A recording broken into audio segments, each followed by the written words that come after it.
your story. Can you help us understand your backstory? Where did you start from and how did you get here?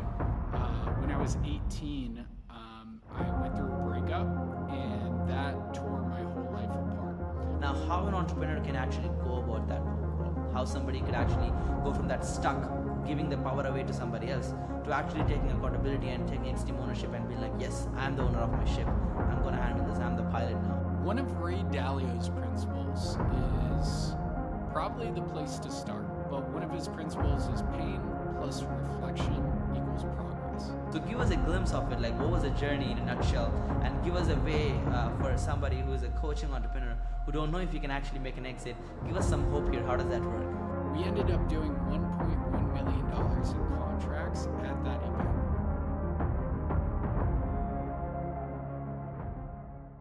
What's going on? What's going on, everybody who's actually listening to this podcast right now? First of all, guys, welcome to the Nikhil Sai Show, which is hosted by me, the Nikhil Sai. And guess what's going on today? We're back with another amazing guest. This time, the guy who's actually jumping on is crazy. He's actually mentored over thousands of individuals and helping them to create their first 6, 7, even 8-figure business, and especially at an online perspective. And he's highly sought after speaker, having shared his wisdom on stages alongside industry leaders like Damon John and Tom and all of these crazy entrepreneurs who are alongside. Now he's big in brotherhood. And he's actually going to help us understand in entrepreneurship how we are going to stumble upon problems and how we could actually get unstuck by mastering the fate of brotherhood. So let's not waste any time and actually let's welcome Andrew Kroeze. Hey, Andrew. Good to see you today, brother. Hey, thank you so much for having me, Nick. I'm excited for this. Yeah, I'm super excited as well. So, Andrew, before we get into the nitty-gritty stuff about the technicalities of how to grow about building an online business and be successful creating an ecosystem and environment to hold you accountable, I would love to understand your story. Can you help us understand your backstory? Where did you start from and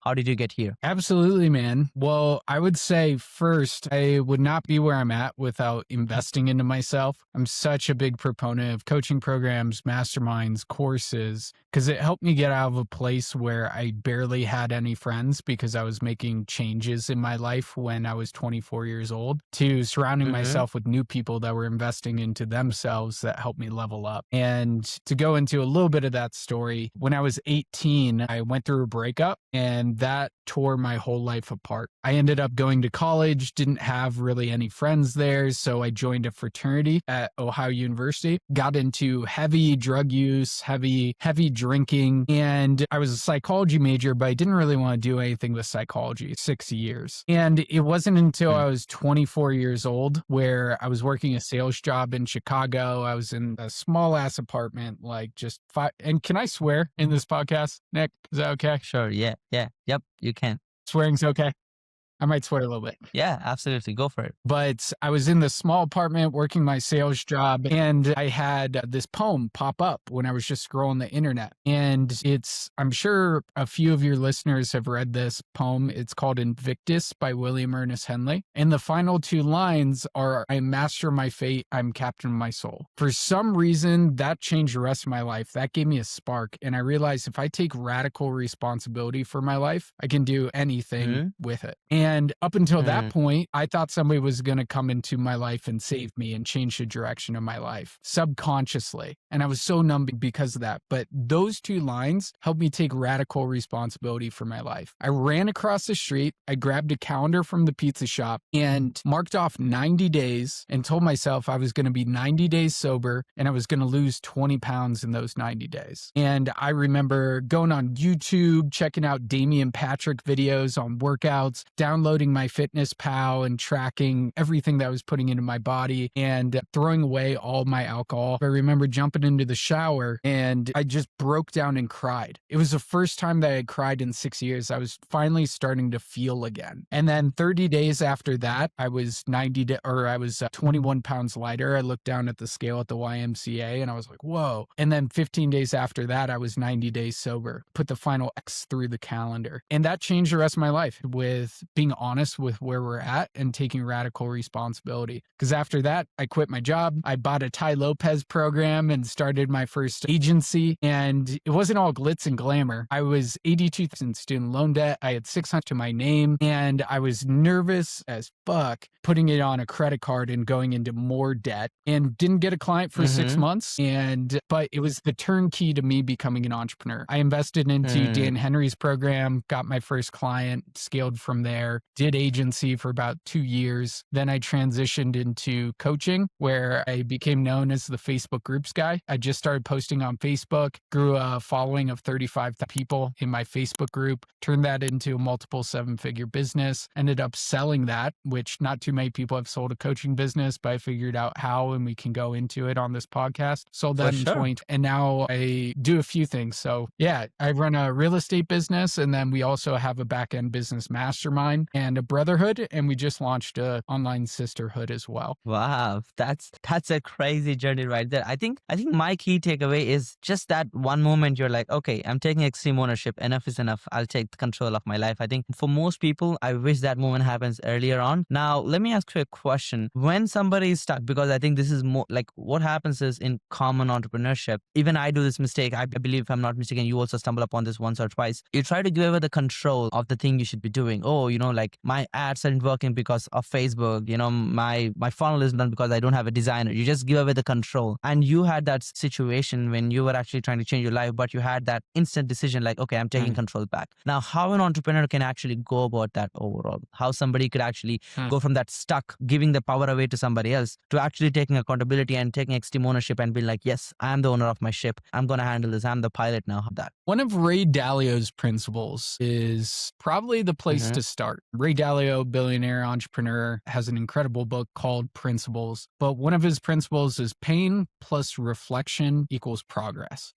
So whenever I'm experiencing pain now, I know that's the time to tap into reflection. So if the ads aren't working, tap into reflection of why those things aren't working, and then you can make progress from there. However, for me, for the longest time, I wasn't taking enough time to reflect. And like Keith Cunningham in the book Road Less Stupid talks about thinking time and having at least 45 minutes of thinking time per day and meditate on a single question. Since I've implemented those things, I've made so much more progress just by taking extreme ownership, carving out time on my calendar to actually reflect and think about a singular problem to create the system and the solution moving forward. So for any entrepreneur, it's carving time out on the calendar for thinking time and to reflect on what's not working to create a new system to make it work. Interesting. Wow. That's a really thoughtful suggestion. I think we are just like juggling and we do so much stuff. We just barely stop to even think what's happening on a day-to-day basis. Like I've seen, even I've done this mistake myself. Like we don't even plan for the day most of the times. So that's really interesting. Now let's get into like the nitty-gritty stuff. I mean, everybody knows Dan Henry. Most likely they're in the ClickFunnels community for long enough. The old school way of build a Facebook group and make money from it and scale it situation. But you've done that to a scale where you actually exited that business. Like you actually sold it. So give us a glimpse of it. Like what was the journey in a nutshell, and give us a way for somebody who is a coaching entrepreneur who don't know if you can actually make an exit.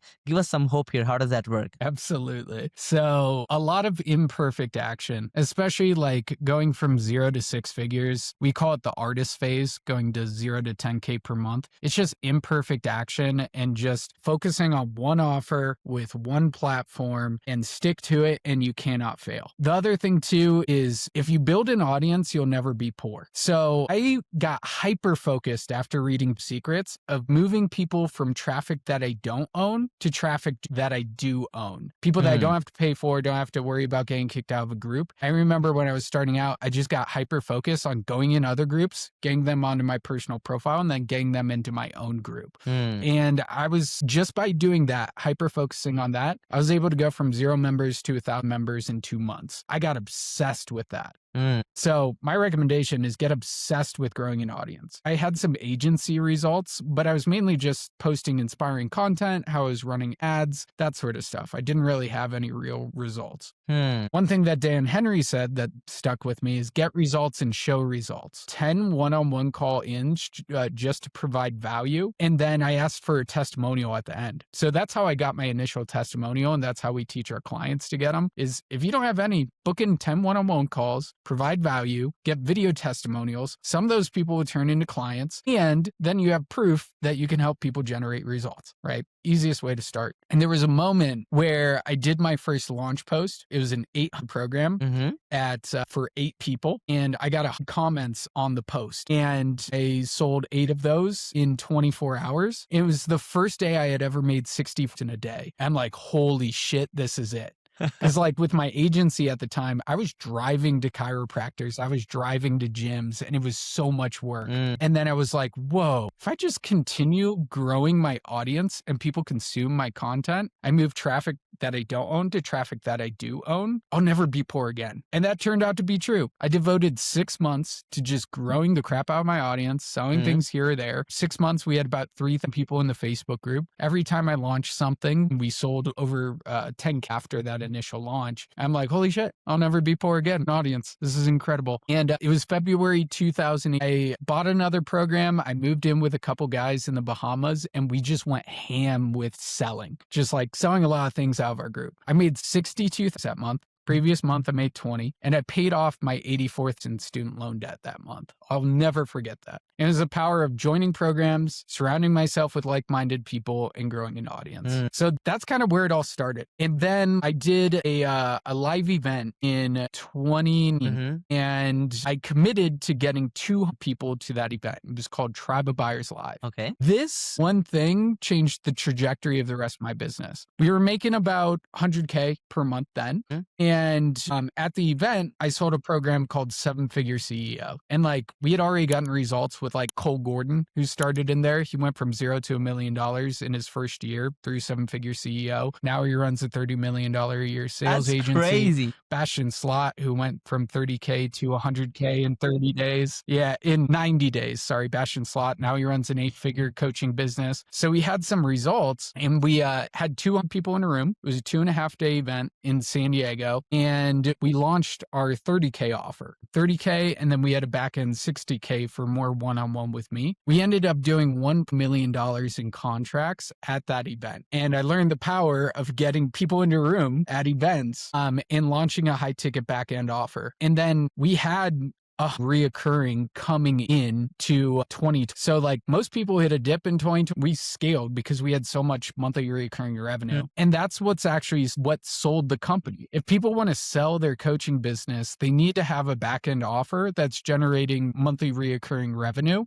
because we had over $1 million on contracts that was coming in when we sold it. So the buyer bought the contracts, they bought the marketing lists, and they bought our training materials. Those were the 3 big things for the coaching business to sell.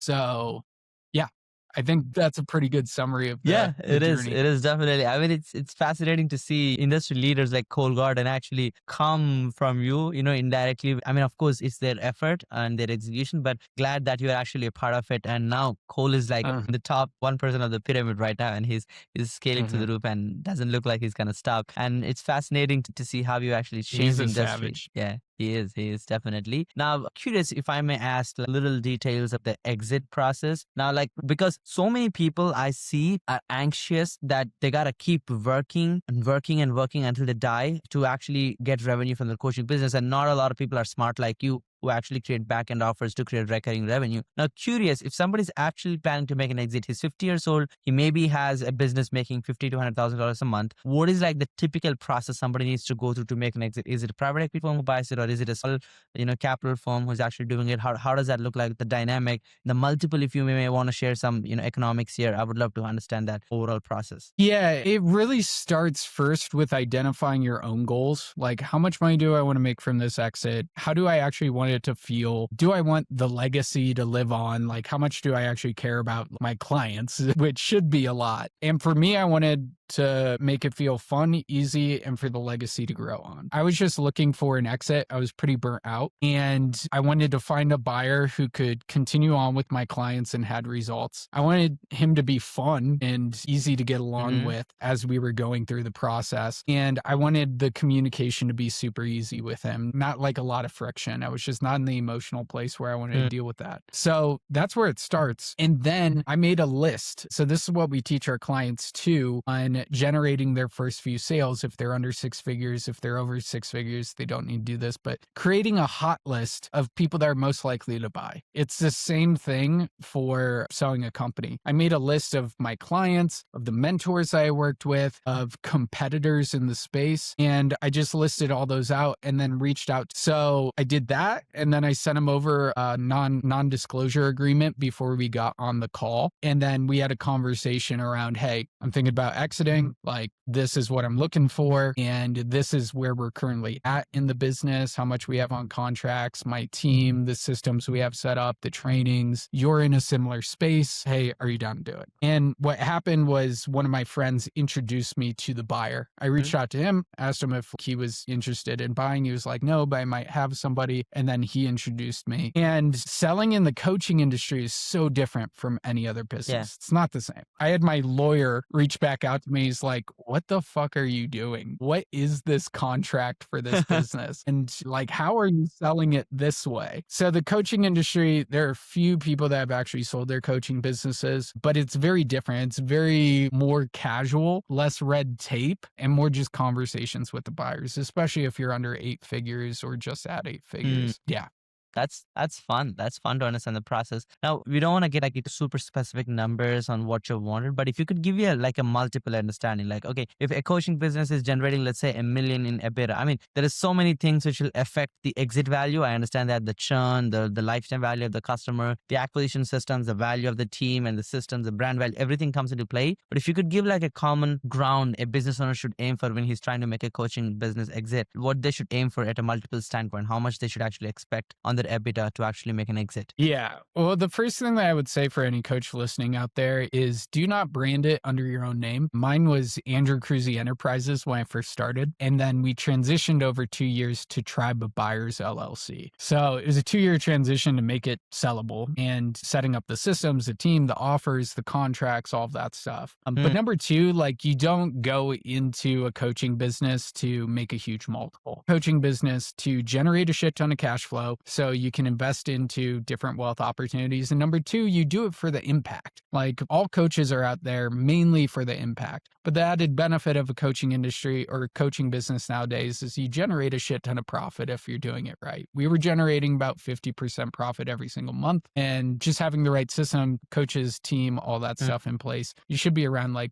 40 if you're doing multiple 7 figures. And for the multiple, you're looking at like a 1x multiple. It's nothing big. 1 to like 2x if you just have a coaching business. If you have software tied to it that's proprietary, you'll definitely get more, but that could also be split up into 2 businesses. But with a coaching business, you're not looking at a huge multiple. Okay, that gives a better perspective. I appreciate you transparently sharing that. Now let's get into like the real question here. Like, you have actually exited the coaching business indirectly and you got into real estate, and then you actually created this interesting mastermind, and she's called Masters of Fate, Brotherhood. It's interesting. Why is that? What was like your deeper intention? And I would love to hear the backstory, what clicked in, why a mastermind, and how did you do that? Yeah, well, I took a year off after selling the business, and first 2 months, honestly, super depressed. I invite everybody, whoever sells their business or transitions, create a vision of the future before you actually exit what you're currently doing. I wish I had done that, because when we lose a vision of the future, it's super easy to become depressed. So I basically laid on the couch, had a bunch of money,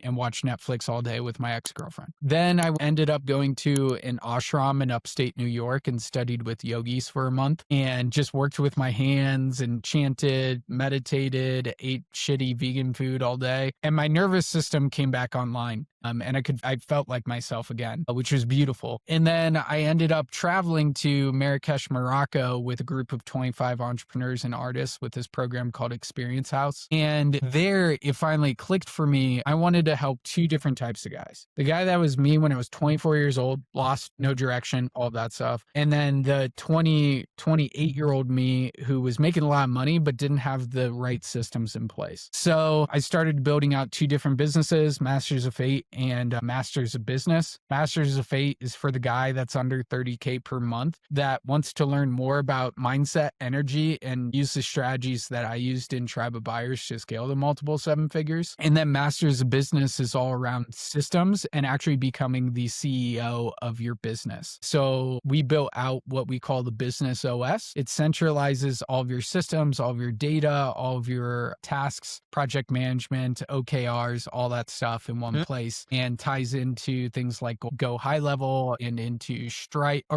into Slack and into Stripe. Bunch of different platforms. So you just have one view of your entire business in one place. So we have that. That's the main platform we build off of. And then we have mastery coaches to business. So we have sales coaches, marketing coaches, AI and automation coaches, all of that stuff. So you can actually be the CEO, have the systems in your business and build it to be sellable. That's very interesting. I mean, I know how tough it is to kind of get all the data together into one place. It's really tough. So if you could give like few steps for somebody to actually make that transition, get to their OKRs, get to their KPIs in one place and kind of show like maybe like a 30,000 square feet view of your system. How does that look like? If you could get into details on how you actually built it. Yeah, if we're looking at somebody who's at like multiple six figures, they want to get to seven or multiple seven figures over the next 1 to 2 years. The big thing is project management. So having OKRs in place, objectives and key results, measure what matters by, I think his name's Jeffrey Dewar's a really good book around that. That's what's baked into our system. Google, Tesla, all the big companies use the OKR goal setting system. So knowing how to do that and actually how to communicate it with your team. And then getting initiatives, we call projects initiatives and tasks into place so that you're building more assets into your business in a systemized way that is going to help you scale. And you have your team. The big thing on the team is like, know your org chart that you have right now and what is the org chart in the future that's going to help you get to that seven figures or multiple seven figures. Everybody on your team should have a clear number and everybody on your team should have one number that is the key number they're responsible for. So if it's a setter, it's number of book calls. Like that is your number. That's what matters most besides all the other numbers. Client delivery, it could be fulfillment revenue. How much money are you actually bringing in from clients from upsells and referrals and that sort of stuff? Everybody on the team should have one key number that they're shooting for. And then you work backwards from there. So what are the leading indicators getting to that lagging indicator? And then what are the processes that you need to have in place for them to hit those numbers? Business is really simple when you know the value chain and you know how to work backwards from your goals. Then you can just identify, okay, what's the bottleneck? Let's hyper focus on that for this quarter. Let's fix that. New bottleneck will open up.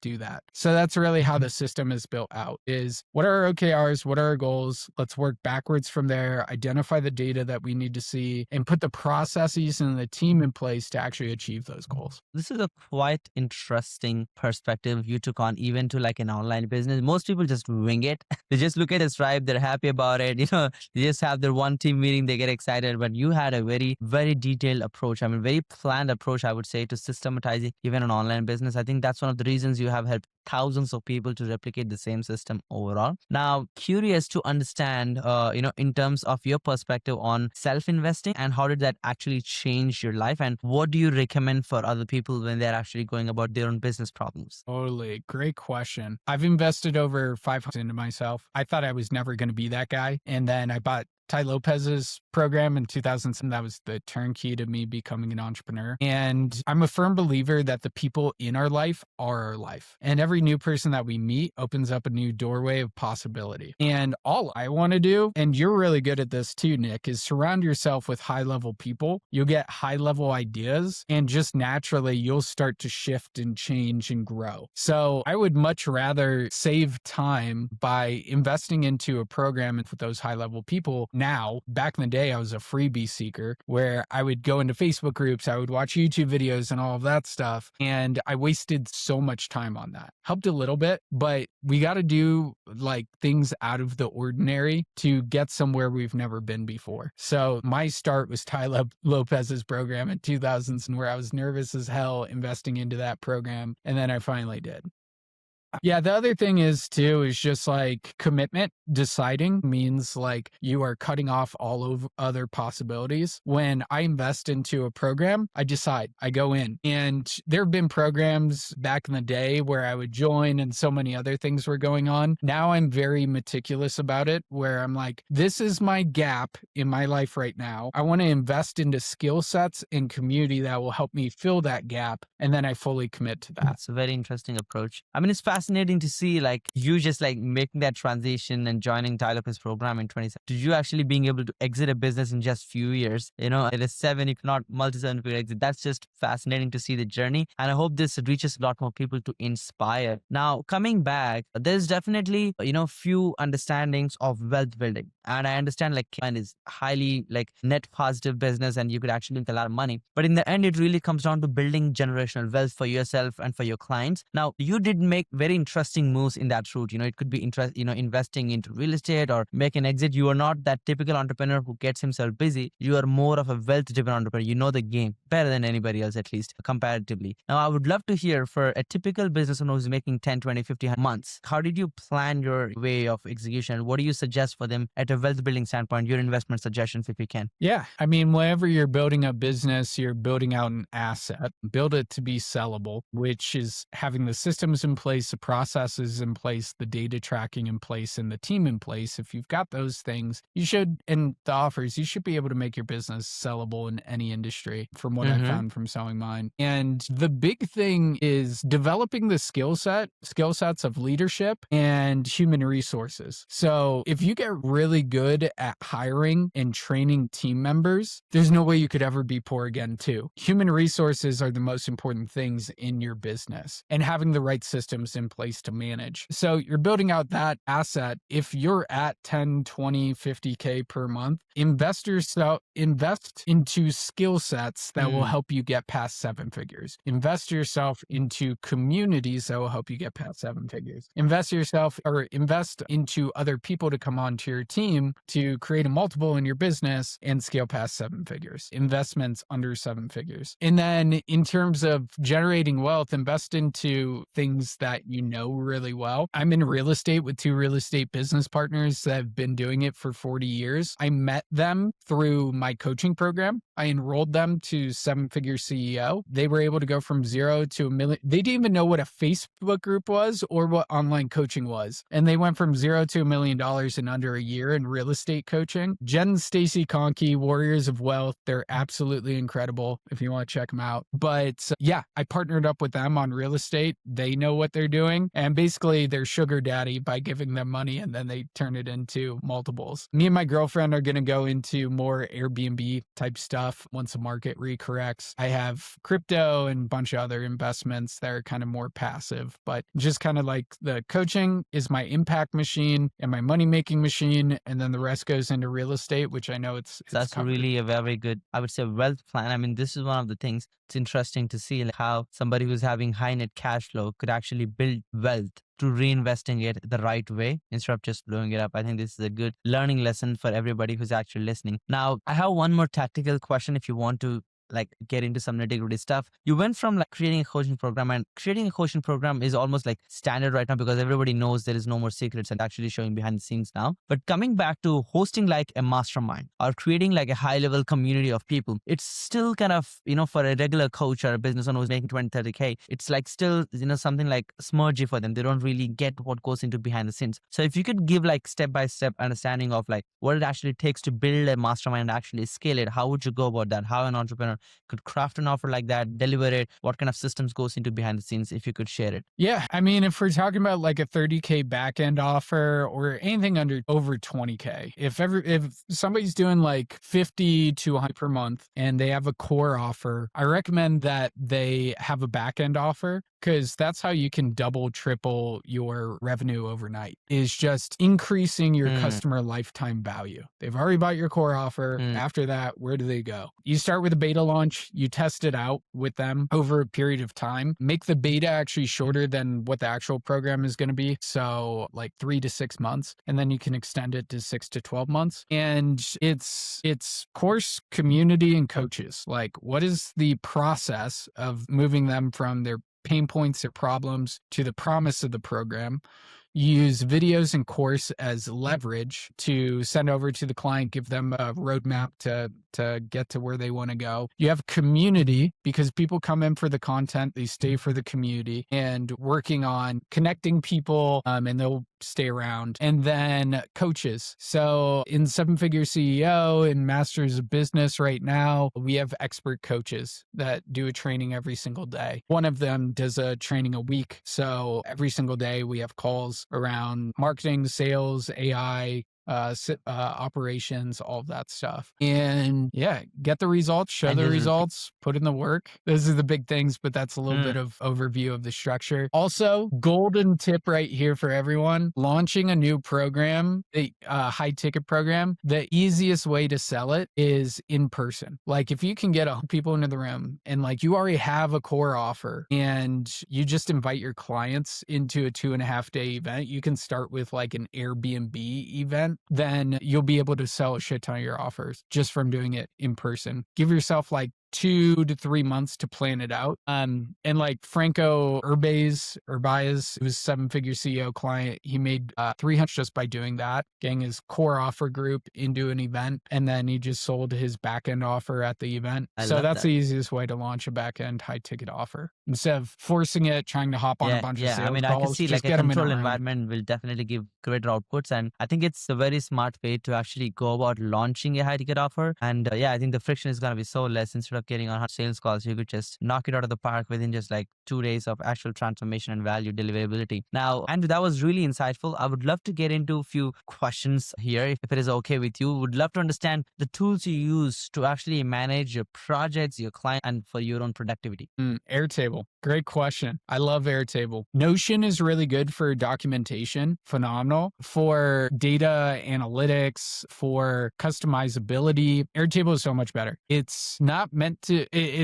like labeled as a project management system, but I've used ClickUp, I've used Monday, I've used Asana. All of those things fucking suck compared to Airtable and the way you're able to customize it. So it's like a 2-week learning curve if you just devote yourself to learning Airtable, but it is by far the best system I've ever used. It's like a Google Sheet with the data. It's like you have automations as well that connect to Slack, Go High Level, every other system that you're using. And then you have interfaces to turn your data into information so you can make decisions off of information instead of just raw data. So I use that for my own personal life, for my business, and also for my relationship with my girlfriend. We have our core values inside of an Airtable. We have our vision inside of Airtable. We send each other appreciations back and forth through Airtable. So if we think of something, we just go to our phone. Hey, that was really sweet that you did that today. If she's not with me, she'll see it and get a notification. Wow, that's an interesting So I do dynamic. everything through Airtable. You don't understand what Airtable is. It's basically Excel sheets on steroids. It just puts everything into under control and gives you so much more ability. So great. Airtable and high level, you said. And for project management, you use everything like in one place overall. Any other tools you recommend personally to like running your business, which actually help you out, like a tech stack? Yeah, honestly, it's just So you like Airtable and Go High Level everything into the Airtable. Like, love that. We don't really use too much out. Yeah, I mean, I could say also ChatGPT, but that's also integrated with Airtable. So how we create our processes is we shoot a Loom video, then we press the Airtable web clipper button. It automatically uploads it to Airtable. Then it takes it through ChatGPT and writes out the SOP for us. And it gets it about like 90% the way there, but it saves a shit ton of time. And I would also say Zapier or Make.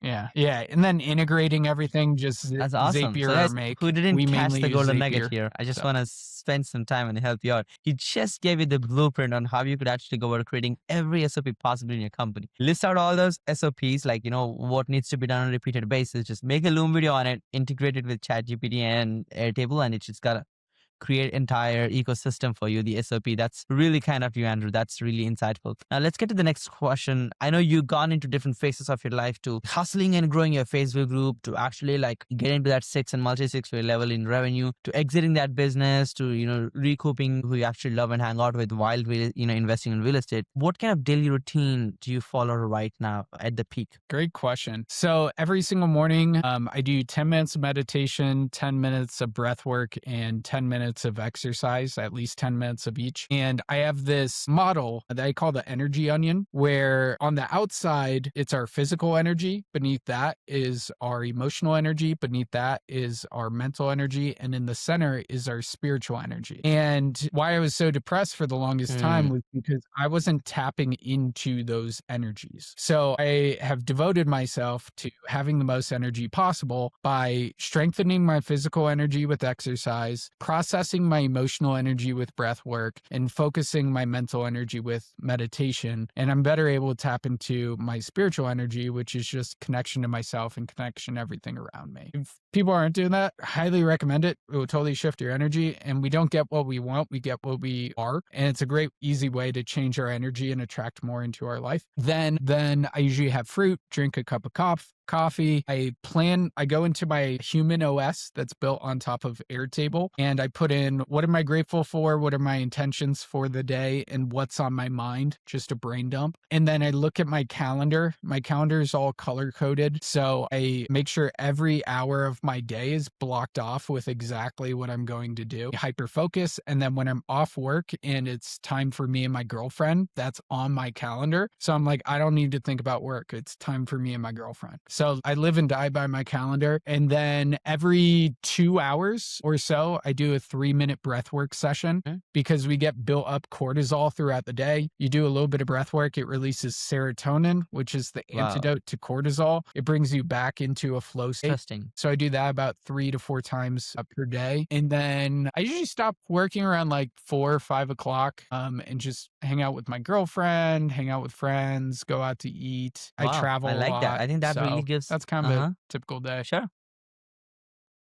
Oh, sorry. One more thing. Yeah. For everybody out there, 2 hours of deep work per day changed my life. I have the most energy and focus from 8 o'clock to 10 o'clock. And that's when I have 2 hours blocked off for my projects and for deep work. And it takes us about 15 to 30 minutes to get into a flow state. That's why it's important to have no distractions for those 2 hours, because it will take you about 15, 30 minutes getting in flow state.